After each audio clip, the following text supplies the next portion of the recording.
कि हमारा जन्म पिछले जन्म के कर्मों का परिणाम है, तो पहली बार कोई पैदा क्यों हुआ था? पूछिए ना।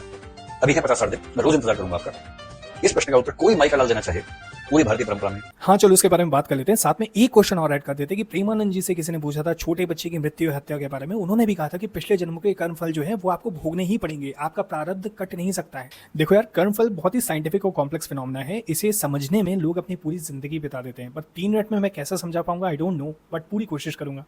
मान लो एक खाली कमरे में बैठ के अपना नाम चिल्लाओ, दीवारों से टकराकर वही आवाज तुम तक वापस लौटेगी ऑलमोस्ट इमीडिएटली। अगर तुम यही काम किसी पहाड़ की चोटी पे जाके करो तो रिलेटिवली ज्यादा टाइम लगेगा, क्योंकि पहाड़ दूर है और साउंड की स्पीड लिमिटेड है। Universe energy conservation law follow करता है, यानी कि जो एनर्जी, जो तरंगे हमने यूनिवर्स में छोड़ी हैं वो कभी भी मरती नहीं है। 1950s में प्रक्षेपित रेडियो सिग्नल्स अभी तक पकड़े जा सकते हैं, पर क्योंकि 75 साल हो चुके हैं वो 75 लाइट ईयर्स दूर हैं।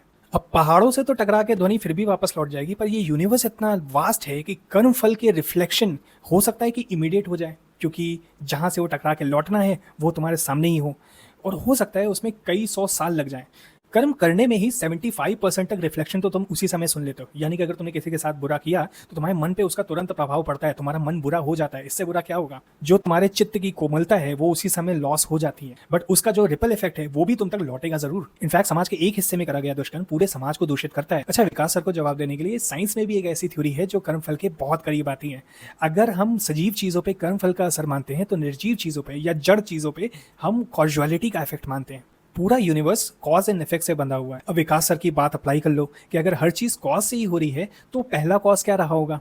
अगर हर चीज क्रिया और प्रतिक्रिया ही है तो कभी तो पहली क्रिया रही होगी ना। पर हम कॉज एंड इफेक्ट अपनी रियल लाइफ में देखते हैं और मेजर कर सकते हैं। इनफैक्ट इसकी स्पीड भी हमें पता है।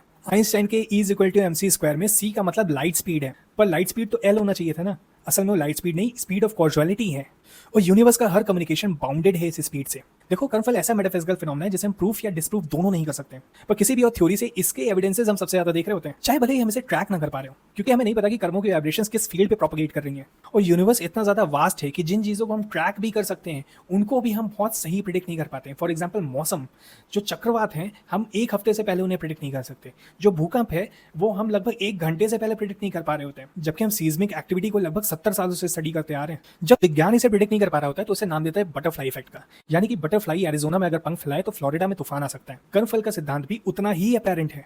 अब ये मत सोचना कि ये जवाब मैं विकास सर को दे रहा हूँ। विकास सर एक जीनियस है, उनको ऑलरेडी ये सारी बातें पता है। वो देश के सबसे ऊंचे टीचर है, उनको मैं क्या ही जवाब दूंगा। मैं जवाब आपको दे रहा हूँ क्योंकि ये बात कुछ अधूरी है, और सच कहूँ तो कितना भी कह लिया जाए बातें हमेशा अधूरी ही होती हैं।